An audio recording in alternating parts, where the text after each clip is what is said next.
Assalamualaikum warahmatullahi wabarakatuh. Di sini saya akan menjelaskan terkait implementasi neural network pada diagnosis penyakit kulit. Saya, di sini saya mengambil jurnal dari negara Ukraina, karena mungkin kalau mengambil dari Indonesia takutnya ada kesamaan dengan materi yang teman-teman di kelas saya ambil. Oleh karena itu, untuk memperkecil kemungkinan, saya mengambil jurnal dari Ukraina. Judul di sini yaitu, saya ulangi lagi, implementasi neural network pada diagnosis penyakit kulit. Yang pertama adalah pendahuluan. Bisa dibaca di sini, perumusan masalah ada beberapa yang diantaranya. Yang pertama, bagaimana membangun model neural network untuk klasifikasi penyakit kulit. Bagaimana pre-processing dilakukan agar model optimal. Lalu bagaimana integrasi model ke aplikasi iOS. Lalu, seberapa akurat model mendeteksi penyakit kulit? Nah, untuk tujuan penelitiannya, secara umumnya tentu akan menjawab rumusan masalah.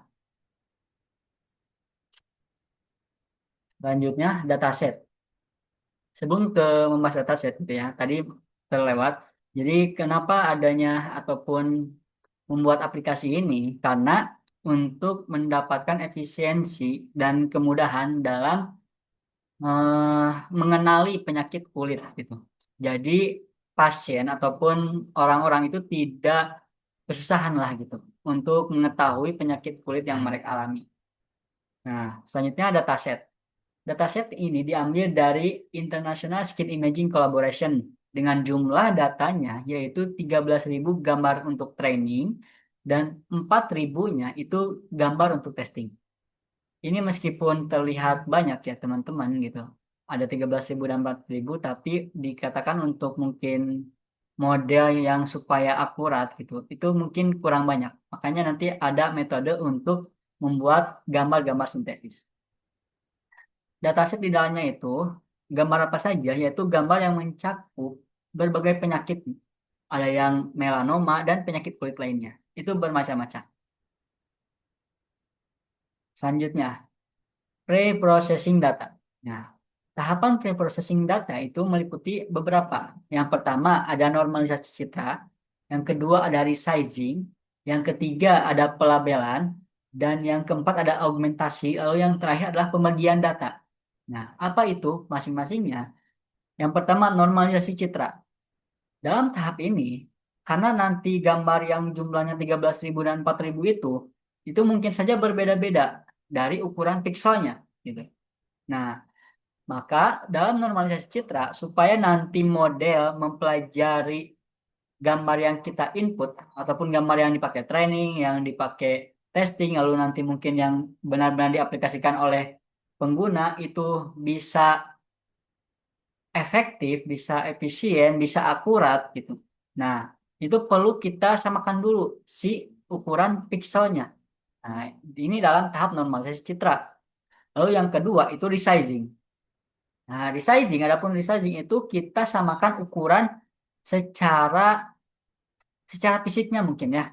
Karena begini teman-teman, ada dua perbedaan, ada perbedaan antara ukuran piksel dan ukuran secara fisiknya gitu. Bisa jadi gitu ya teman-teman. Ada misalkan katakanlah gambar sebuah gambar, ada dua gambar katakanlah. Yang pertama itu pikselnya misalkan 500 piksel gitu. Nah, itu gambarnya ukurannya 10 cm ke 10 cm. Nah, tapi 500 piksel. Dan satunya lagi itu sama 10 cm ke 10 cm, tapi itu cuma 100 piksel. Jadi ketika di zoom itu akan berbeda kelihatannya. Ada beberapa kotaknya, jumlah kotak-kotak warnanya itu berbeda gitu. Semakin kecil itu semakin detail dan semakin soft gitu. Nah, makanya yang pertama itu normalisasi citra dan yang kedua itu resizing. Nah, setelah itu yang ketiga yaitu pelabelan. Nah, kenapa ini adanya pelabelan di sini? Itu supaya tidak overfitting model yang kita buat. Apa itu overfitting? Overfitting itu ketika model mempelajari terlalu banyak hal, terlalu banyak yang dipelajari oleh model gitu ya. Nah, sehingga ketika nanti mungkin saja ketika testing gitu ataupun ketika training itu seakan-akan model itu pintar dan akurat. Tapi ketika dihadapkan dengan kasus nyata, kasus di lapangannya itu model salah gitu menentukan keputusannya. Nah, oleh karena itu dikasihlah label gitu. Misalkan ada beberapa klasifikasi penyakit gitu. Itu contohnya pelabelan. Lalu augmentasi. Nah, tadi kan saya bilang bahwa jumlah data yang 17.000 itu kalau dijumlahkan ya, itu sebenarnya mungkin masih kurang gitu untuk menciptakan model yang sangat pintar lah katakan gitu. Nah, oleh karena itu dilakukanlah augmentasi itu. Augmentasi itu di dalamnya ada beberapa metode. Misalkan ada yang zoom, lalu ada yang di flip gitu. Misalkan mirror, ya tadinya itu misalkan hadap kanan jadi hadap kiri. Lalu ada di zoom yang tadinya jauh menjadi dekat. Lalu ada meningkatkan cahaya, menurunkan cahaya. Itu namanya augmentasi. Jadi dari satu gambar itu kita bisa menciptakan beberapa gambar lagi yang bisa nanti dipelajari. Nah, jadi kalau misalkan katakanlah tadi ada 13.000 ataupun katakanlah ada 10.000 ya. Ada 10.000 data untuk training gitu. Nah, itu ketika di augmentasi itu kita bisa ada 40.000 mungkin karena mungkin satu gambar itu ketika di augmentasi gitu. Di zoom gitu perbedaan zoomnya lalu ditingkatkan cahayanya di flip itu bisa menjadi gambar-gambar yang baru yang bisa memperkaya kekuatan model dalam menentukan ataupun mengambil keputusan. Selanjutnya, pembagian data. Nah, itu tadi dibagi dua datanya. Ada data dari untuk training dan ada data dari yang sumber kita ambil itu untuk testing. Kenapa dibedakan? Karena ketika kita mengambil data testing dari data training, itu bisa jadi model itu tidak diuji sebenar-benarnya ujian gitu. Karena data yang dikasihkan itu sudah model pelajari gitu. Sudah diproses oleh model tersebut. Makanya datanya harus dibagi. Biasanya itu mungkin secara perhitungannya 4 per 5-nya gitu untuk training dan 1/5-nya itu untuk testing. Lalu, nah ini ada penjelasan di bawahnya. Teknik augmentasi mencegah overfitting dan meningkatkan variasi data. Seperti yang saya ucapkan sebelumnya. Selanjutnya, arsitektur model neural network. Model menggunakan CNN dengan convolution layer, pooling layer, dan fully connected layer. Apa perbedaan tiga layer ini? Perbedaannya, kalau convolution layer itu adalah layer yang memproses ketika dihadapkan dengan gambar secara langsung gitu. Nah, itu layer-layer tersebut akan memproses gambar-gambar tersebut yang nantinya hasil proses tersebut akan diteruskan ke pooling layernya. Nah, kegunaan pooling layer adalah supaya data yang diterima gitu, data yang dijadikan acuan oleh model dari gambar yang kita inputkan gitu, itu tidak terlalu banyak dan tidak terlalu melebar tanpa menghilangkan substansi data tersebut.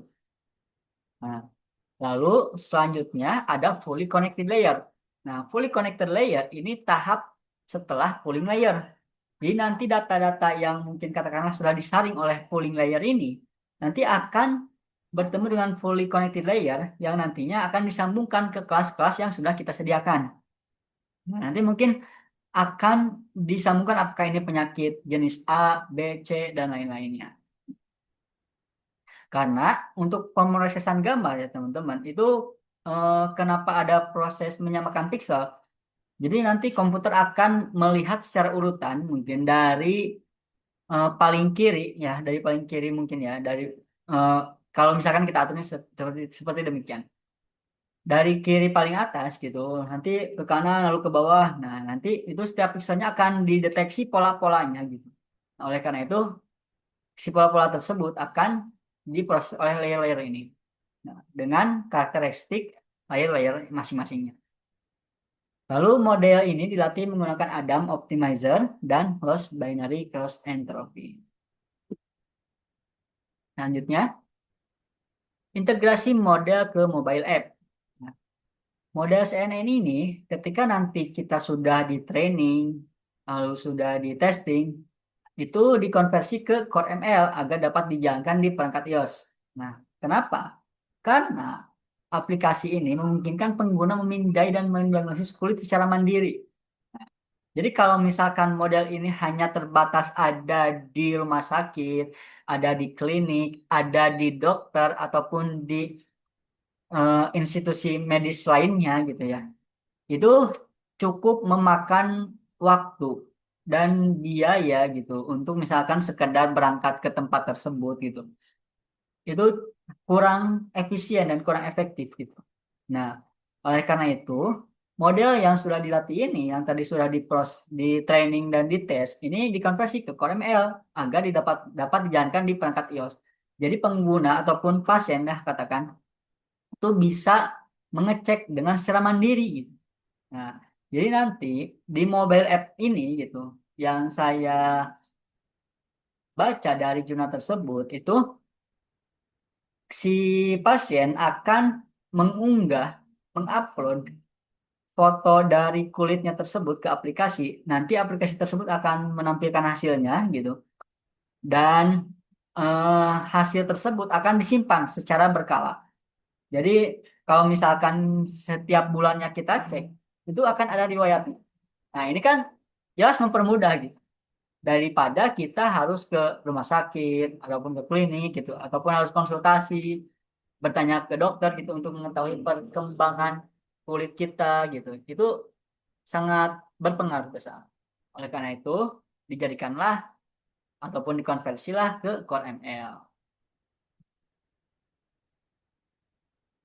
Selanjutnya, model menunjukkan akurasi tinggi pada klasifikasi melanoma. Nah, dan kinerja menurun pada jumlah kelas yang lebih banyak, tapi tetap efektif. Kenapa ketika kelasnya itu diperbanyak kinerjanya menurun? Nah, itu dikarenakan model harus bekerja lebih keras dalam memprediksinya. Kita bayangkan, misalkan ada dua pilihan lah ya, pilihan A dan pilihan B. Nah, secara logikanya, ketika hanya dihadapkan dua pilihan, maka model hanya perlu membandingkan hasilnya itu lebih condong ke mana, ke A atau B. Tapi ketika kita perbanyak kelasnya, misalkan ada 10 kelas, itu model sangat kesulitan mungkin ya, jika dihadapkan dengan kelas-kelas yang lebih banyak lagi. Karena persentasi akurasinya itu menjadi semakin tipis gitu, ketika kelasnya diperbanyak. Lalu, pembahasan neural network mampu mendeteksi pola kecil pada citra medis. Nah, jadi neural network ini, teman-teman, itu bisa mendeteksi pola-pola dari piksel tersebut. Misalkan dari kegelapan luka ataupun kegelapan apa ya mungkin dikatakannya penyakitnya lah ya, penyakit yang ada di kulit tersebut, misalkan merah gitu ataupun gelap, dan itu juga tentu akan dibandingkan dengan situasi cahaya di foto tersebut gitu. Kalau misalkan gitu cahaya tersebut ataupun model mengenali foto tersebut berada di dalam ruangan yang cerah gitu, tentu gitu meskipun ada sedikit gelap itu mungkin bisa jadi dikategorikannya pada penyakit yang mungkin lebih dalam ataupun penyakit tersebut sudah sembuh juga, itu bisa jadi gitu. Berbeda dengan yang lebih gelap dari fotonya gitu. Kalau fotonya mungkin lebih gelap, itu ketika mendeteksi pola sebuah bentuk pada kulit, model juga mungkin tidak akan terlalu sensitif gitu. Karena menyesuaikan dengan kontras cahaya di foto tersebut. Nah, lalu integrasi mobile membuat diagnosis awal lebih mudah dan cepat. Nah, seperti yang saya ucapkan di sebelumnya, gitu, ketika kita ada di aplikasinya di handphone sendiri, gitu, itu sangat memudahkan. Gitu. Bisa jadi ketika ada luka ringan, ya, luka yang belum membutuhkan penanganan medis yang serius, gitu, itu kita bisa menggunakan aplikasi tersebut. Nah, dan itu pun kan sudah terintegrasi kan, gitu. Jadi tidak perlu kita untuk langsung ke dokter gitu. Jika memang penyakitnya belum memerlukan medis yang khusus gitu. Nah, itu kan sangat mempermudah dan mempercepat. Lalu aplikasi membantu melakukan pemeriksaan mandiri. Nah, ini juga sangat membantu karena mungkin jika tidak memakai model gitu, tidak memakai AI, tidak memakai algoritma neural network ini gitu. Mungkin kita biasa melakukan dengan searching di Google gitu. Kita searching di Google, melihat foto-foto dari pasien-pasien dengan penyakit kulit tersebut, ataupun melihat pembahasan di YouTube gitu, ataupun kita tanya ke teman-teman gitu. Kita ingin tahu penyakitnya ini penyakit apa jenisnya, ini jenis penyakit kulit apa gitu, lalu obat yang direkomendasikan itu apa, takutnya salah gitu. Itu seperti itu kan gitu. Dan itu bisa jadi ketika kita tanya ke teman gitu, itu bisa jadi kasusnya beda. Ataupun begitu pula ketika misalkan kita googling gitu, searching, itu bisa jadi kasusnya berbeda gitu. Dan begitu pula ketika kita open YouTube, itu bisa jadi dokter ataupun siapapun itu yang menjelaskan di YouTube itu tidak melihat kondisi kulit kita sebenarnya bagaimana gitu. Nah, selanjutnya, kesimpulannya, neural network efektif untuk diagnosis penyakit kulit. Nah, jadi dengan adanya neural network ini, itu penyakit-penyakit kulit itu efektif untuk didiagnosis gitu. Ini kita berbicara diagnosis dulu ya, gitu. Tidak menjadi keakuratan 100%. Lalu CNN ini memiliki performa baik dalam klasifikasi citra. Lalu Core ML memungkinkan model berjalan langsung di perangkat mobile. Nah ini nih yang sangat saya kira gitu sangat membantu sekali teman-teman. Karena jika ini diaksesnya hanya bisa oleh instansi tersebut, ya sama-sama saja gitu. Kita itu harus datang ke instansi tersebut, ke dokter, ke rumah sakit, ke klinik, itu kita harus datang ke sana gitu. Meskipun misalkan eh, diagnosis penyakit kulit kita itu masih ringan gitu. Sarannya gitu. Ini ada beberapa saran ketika saya membaca dari jurnal, tapi entah ya kalau misalkan saya melakukan ataupun menguji secara langsung aplikasinya gitu. Dengan itu misalkan black box gitu, pengujian black box gitu dengan saya menjalankan aplikasinya gitu sebagai pengguna gitu ya kan. Lalu ataupun dengan cara white box saya melihat secara kodenya gitu, alur kodenya itu saya belum ke sana. Cuman ketika saya mereview jurnal-jurnal ini ada beberapa saran. Yang pertama, itu gunakan dataset lebih besar dan beragam. Nah, karena tadi baru mengambil dari satu sumber gitu. Kalau misalkan ada memungkinkan gitu, nanti di depannya, di penelitian selanjutnya, di pengembangan penelitian ini, gitu, itu saya sarankan menggunakan dataset lebih besar, tidak hanya dari satu sumber. Gitu. Karena bisa jadi akan lebih bagus ketika kita mengambil dari beberapa sumber. Kalau misalkan sumber ini itu tidak ada pengupgradean gitu. Tadi kan cuma ada 17.000 lah ya kurang lebih itu. Itu misalkan di beberapa tahun ke depan juga tetap demikian itu jumlahnya. Itu saya sarankan itu tidak hanya mengambil dari satu sumber. Kita bisa mengambil dari beberapa sumber dari eh, klinik-klinik mungkin gitu mereka punya data-data dari pasiennya gitu. Tapi tidak perlu sampai ke nama dan eh, data-data pribadinya gitu. Cuman dari diagnosis saja. Itu ketika dikumpulkan lebih banyak itu akan lebih bagus lagi gitu. Apalagi tadi dengan metode yang dalam pre-processing itu gitu. Yang augmentasi itu. Kalau misalkan tadi 13.000 gitu, lalu satu datanya itu kita jadikan tiga, itu kan 13, 6, 13, 26, 39 gitu ya. Tapi kalau misalkan itu ada katakanlah 30 gitu, ada 30.000 data, ketika diaugmentasi, di flip, di zoom, diatur kontrasnya gitu, diputar ke kanan, diputar ke kiri gitu. Untuk dari 30.000 data itu mungkin bisa sampai 90.000 sampai 100.000 gitu. Karena ditambah dengan data-data sintesis gitu. Nah, selanjutnya tambahkan segmentasi citra. Nah, ini juga belum ditambahkan segmentasi citra gitu. Lalu yang kedua, gunakan arsitektur AI modern seperti efficient net atau efficient transformer. Ini juga belum. Lalu yang keempat, nah ini yang paling krusial. Perlu keamanan data untuk aplikasi kesehatan. Kalau yang saya baca, ini belum dibahas di dalam jurnalnya gitu. Keamanan data tersebut gitu. Karena dalam beberapa ataupun rata-rata mungkin ya Rata-rata negara itu punya peraturan tersendiri terkait data-data pasien kesehatan. Di Indonesia tersendiri gitu, ini masih menjadi kasus yang dianggap remeh gitu. Ada beberapa instansi kesehatan, klinik ataupun rumah sakit yang data dari pasiennya itu masih masih belum terenkripsi. Yang pertama belum terenkripsi, yang kedua keamanannya belum kuat gitu. Nah, jadi saran saya gitu ya, perihal keamanan data ini itu perlu diadakannya testing juga perihal keamanan data. Apakah data ini bisa diretas gitu oleh pengguna lain gitu, ataupun oleh hacker gitu.